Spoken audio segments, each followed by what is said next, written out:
Hey guys, it's Julesy, and we're back with another Get Ready With Me. My hair is refreshed, re-dyed. Maybe one day I'll do a tutorial on how I dye this hair myself, girl.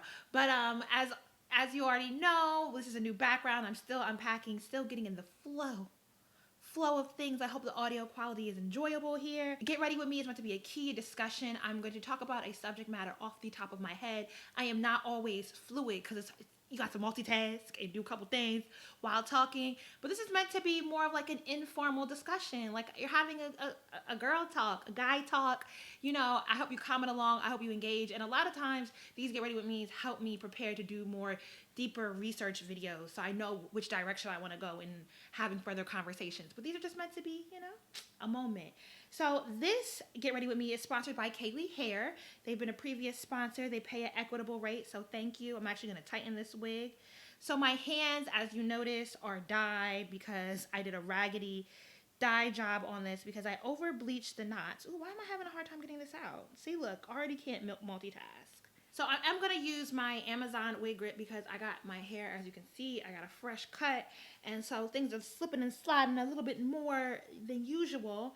And I dyed the roots on this because I over bleached the knots.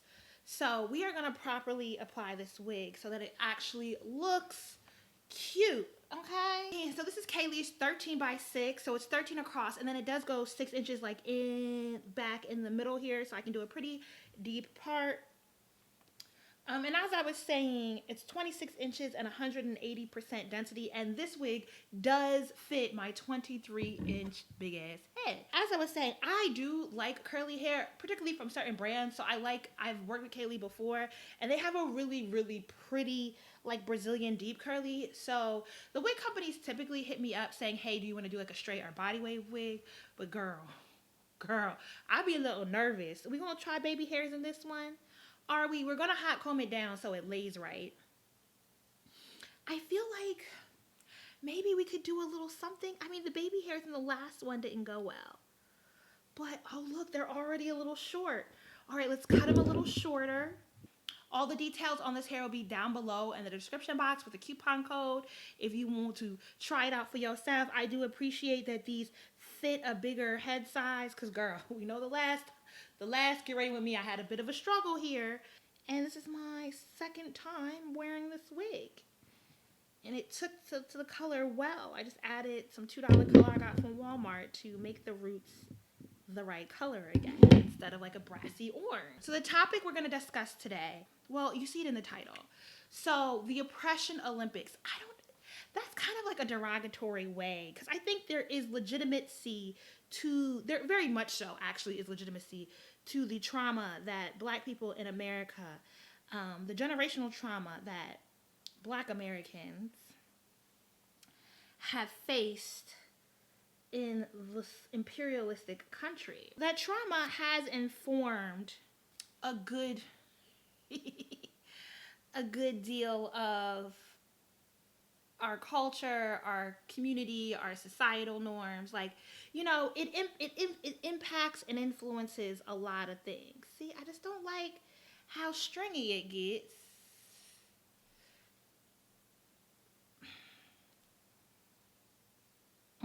That's not hitting. It's not hitting. Okay, now that's hitting, but then I just see, look, I brushed up the other bit of baby hair. That's what I don't understand. Like, if I get one swoop down, what do I do with the next swoop? Okay, this one we're going to separate. I think I'm just not using the right tools. Maybe we're not using the right product. Who knows? But we all like a video where I'm struggling.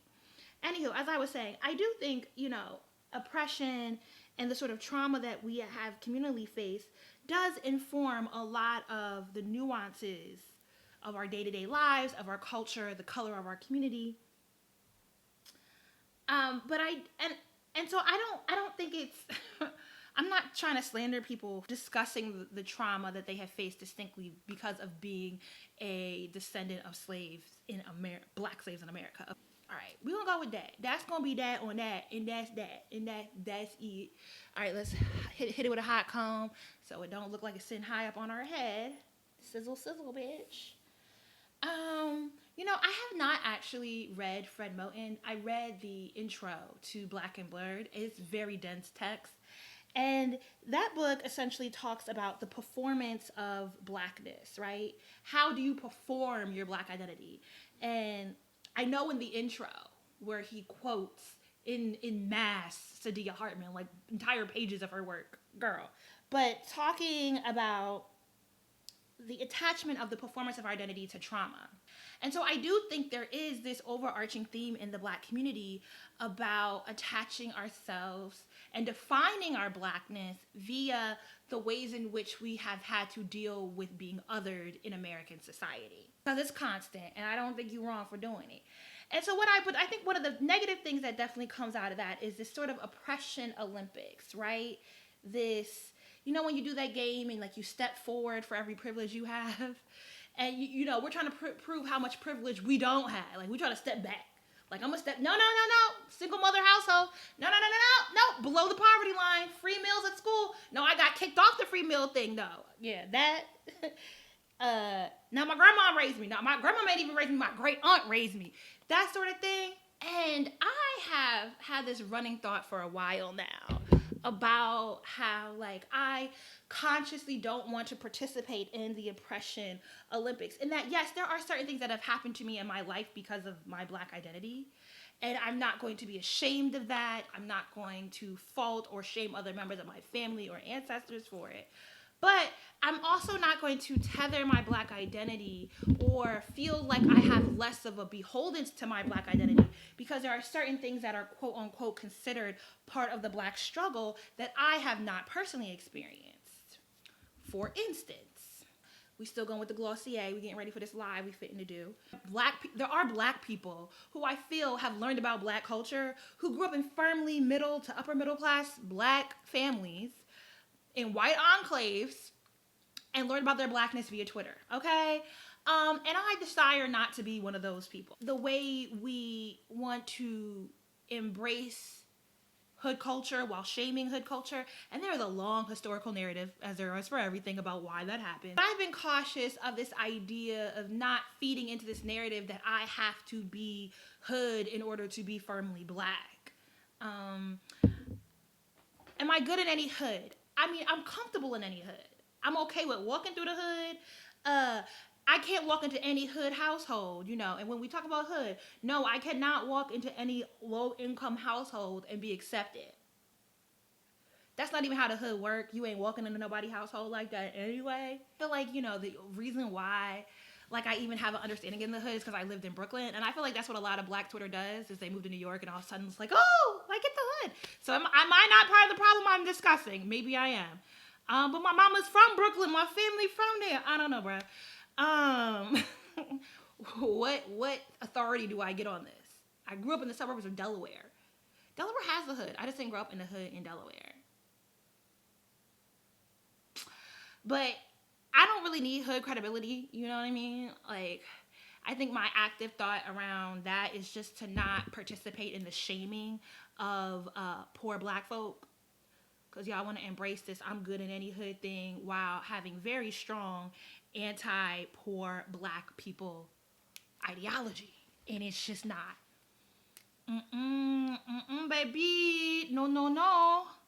Okay, but what I was really thinking about with regards to this, a trope that I think is commonly wanting to be pushed. I don't have daddy issues. And I don't say that to shame people who did not grow up with a father in the household. Maybe I gotta break down how I even got to this thought. You know, there's some roundabout way how I got here. So I was thinking through what makes someone a feminist in the streets but not a feminist in the sheets. And that doesn't simply mean sexually, but like how can someone promote themselves, particularly as a Black feminist, through their social media branding, but behind closed doors, they are not holding up those same ideals. And particularly how might I be culpable in doing that? And the only thing I could really think of is how I view certain Black men as fathers. Because I firmly believe don't date niggas with kids. It's just, girl, don't do it. Am I espousing the same views I do online about Black fatherhood as I do with the Black men who exist in my sphere of intimate influence? Then from there, I started thinking about how much my ideals of fatherhood have been influenced by my own interactions with my dad, who I have featured here on my YouTube channel. I have an entire video that is one of my favorites with my dad. Then I started thinking about, is daddy issues like a real thing? Like, do I really believe in daddy issues? Because where is my dad? Okay. Part of what I was thinking about and how I view black men and black fatherhood, right, has been thinking about, I need to put foundation under the eyes. We're going to glossier this up real good. And then I'm thinking through, well, how are my viewpoints different from someone who may not have had a father figure in their life? And I was thinking, like, because I also, in the same breath, I do believe that single black mothers are very capable of raising emotionally healthy black children, right? And I do think the research that I've been doing on poor black women in public housing has definitely, helped evolve my viewpoints on black fatherhood, and also helped me evolve my viewpoints on my father.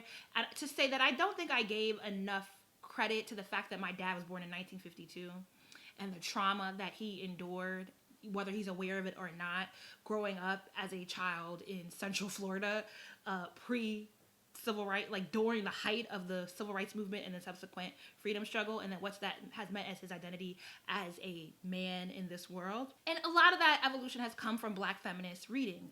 I don't know, sometimes my mind just be going from left to right, and I don't know if it be making sense to everybody else. But all that to say, I did start thinking about how all of those things has now also interpreted it to the way that I view other men within my age range and their roles as fathers, and then the potential of me partnering with someone and having children with them, and my very radical views on how I think I'm fitting to raise kids. I told y'all I want to co-parent. I want to be a single mom. I want to drop them kids off and come back 2 weeks later talk about, baby, I'm refreshed. Give me my kids back. I miss them. Think I'm lying. Everybody, where the fuck did I just put the foundation brush? Where did I put it? Oh my gosh. Girl, I don't even know where I put the first brush I had. Now I gotta use this other brush. Oh well. We gotta do this quick beat, girl. We got to be done by in 10 minutes. Okay. Anyhow, I was having this like whole roundabout thought about, fatherhood and niggas and my daddy who ain't a nigga. And I realized, like, I had to call I was like, I need to call one of my other homegirls who's grown up with their dad. Damn, I gotta find someone. That's so rude. A lot of us, and it's not like dads be leaving. Like, people's fathers die young. Like, the health of black men in this country is not great, okay? Especially from the previous generation, from mine, girl. All right? So, like, one whose daddies, I ain't triggering them because their daddy done died or something. And, me and my homegirl were talking, and she's like, her dad was present, but, her dad was an alcoholic, and neither of her parents were emotionally, like they loved her and they took care of her, but they weren't emotionally available parents, right? Not that they were mean or cruel or anything to her, and I'm just like, Dad, yeah, that really wasn't. I think maybe low-key I was trying to dig for where I might have daddy issues, and I don't think I have any. A matter of fact, I don't have none. I love that nigga. He ain't a nigga, but I love that nigga. I don't have like a conclusive thought on this, but in some way in my mind, it was connecting to the way that I see, thinking about the ways in which I see black fatherhood discussed on Twitter or on social media or on Father's Day. And feeling like wanting to have solidarity with the larger community, but also feeling like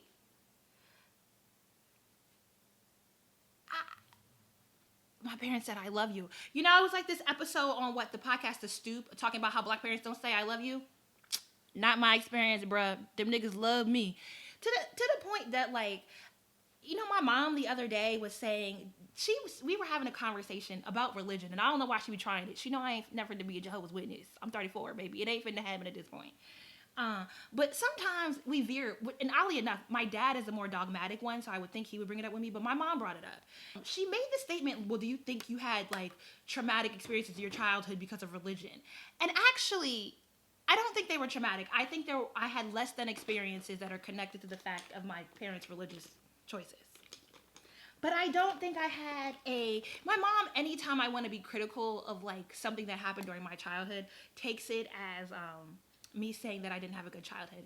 I would like to tell you now, Trisha, because I know you are watching this, you to this day are an awesome mother. I love the shit out of you. Okay? I love you, boo. I know you watching. I don't know if you got this far because you probably be fast forwarding because I talk too fast. I think there are things that I could be critical of with regards to how my family came about, and I don't necessarily even want to be critical of the religion. Like I'm not, I don't dislike that my parents are witnesses, but I think there are things that I'm critical of, and they have a lot more to do with the systems that surround my black ass family versus choices that I would shame my parents for. Wow, my setting spray is out there. All right. Ooh, we got 5 minutes to finish this eye, baby. We about to hit it with the Ina. I'm just gonna be late for the next thing. It's okay. Y'all get used to my lateness. The ginger in the crease.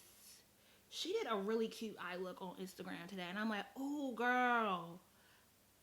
But I feel like if I use sponsor, I gotta put a lash on, and that means I'm gonna be 20 minutes late for my live.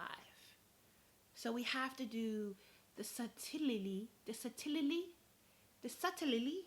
And you know what I think is really subtlety? Soleil. But I saw her do something that I normally don't do. She put the deep dark colors on first in her crease and then packed the lighter colors on top. And I like that theory. So we're going to hit that theory and try it right now. But I think there is a way maybe that I'm trying to have this discussion without without triggering people who grew up without it, because I think there's a way to both acknowledge that communally we do lack certain structures that had large implications for various generations of the black community, but that we can also celebrate, and not in a I'm better than you, not in I'm valuing myself as higher than you, because one thing I always want to be careful of is that I do not value myself particularly over other black people, particularly over other black women. Just because I have and you don't doesn't make me better. But I also want to be mindful to appreciate what I have and not saunter back from that. I don't know if this makes sense, because I also keep thinking, like, is daddy issues really a thing? Or do you just overall have an issue with your vulnerability? I don't know. Because I don't like this idea of shaming single black mothers either. Because I feel like the way we often talk about what daddy issues possibly could be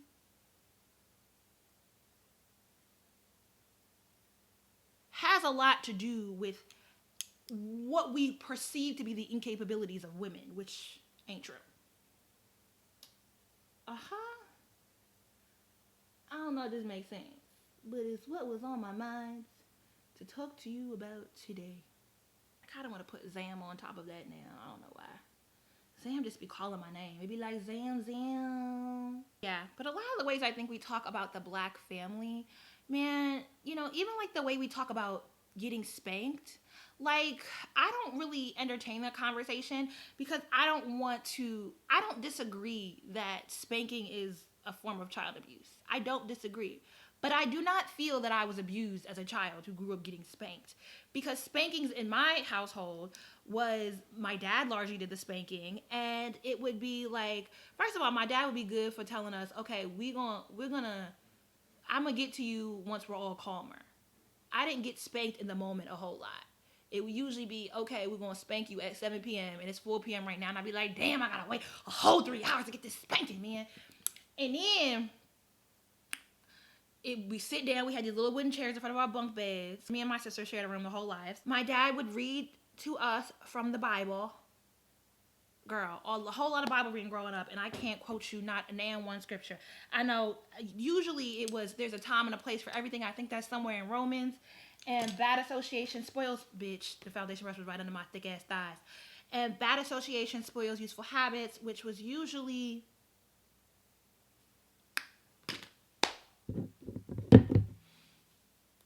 bad association. Is that somewhere in Galatians, girl? I don't even know. And then we would have to, we get read the Bible from, and then we'd have to explain to our dad what we did wrong and how we were going to do better and, why we did what we did. Basically have to reason with him. And then, how many licks do you think you deserve? Then when we got a little bit older, it was, do you want to get punished or do you want a spanking? And for the most part, at a period of time, I was choosing punishments because I was figuring, the parents was weak and they would give in, but my parents, they never give in. They would tag team on a 30-day punishment like it wasn't no shit. And, girl, 30 days of no watching TGI Friday, that's rough. That's 4 weeks in a row. My grandma moved in, my mom's mom, and she didn't get spanked as a kid. And she got in my head. And she was like, I wish I got spanked because a spanking is immediate, but a punishment lasts for days. You right, Shirley. No, Shirley, you not right. You out here got me choosing child abuse and you abused differently than that. Chill, Shirley, chill. But it got to a point where I just choose spankings because it was immediate. But I didn't get spanked. And I don't remember my last spanking. I think spankings kind of died right around 10, 11 years old. I know they phased out. I also generally was not a bad kid, so there's that. I would get spanked for like falling asleep during church or something stupid. Did I ever get, rolling my eyes, talking back? Talking back was the big one. Talking out of turn was the big one. Just voicing my opinion was definitely a very, very big one. But look, I am a child. My household is highly communicative. We ate dinner as a family every night. So I grew up in a family that, like, everyone's loquacious. Them niggas be talking. I feel like I did this look when I was in Atlanta recently. And I put a lash on and it kind of ruined the look. And so I ended up taking the lash off. Because I was like, I like the way I look with my little short lashes. All right, this is rose gold. I think I want to put a liner on with this. So let's see what it looks like naturally. But because of that, I don't really have like this negative memory or viewpoint around how my parents disciplined me. Even though I do agree with the larger conversation around corporal punishment and spanking of children, I just don't participate in the conversation because I wouldn't call my parents abusers. Because my dad was extremely, we got spanked, but the patience that man exhibited in talking to us, girl, I just be like, look, can we end the mini Bible study and get to the spanking? Please, let's just get it over with, babe. It's not gonna be that bad. It's gonna take like 5 minutes and we be done. Please. All right, this is the final look. I hope you enjoyed it. All the details will be down below on the hair. And as always, thanks for watching. Thumbs up, subscribe if you're new. You know what you do. Stop smiling around, girl. Where my pillows at? Here. Let me do the proper promo. We're gonna get our lives together sooner or later. All right, deuces.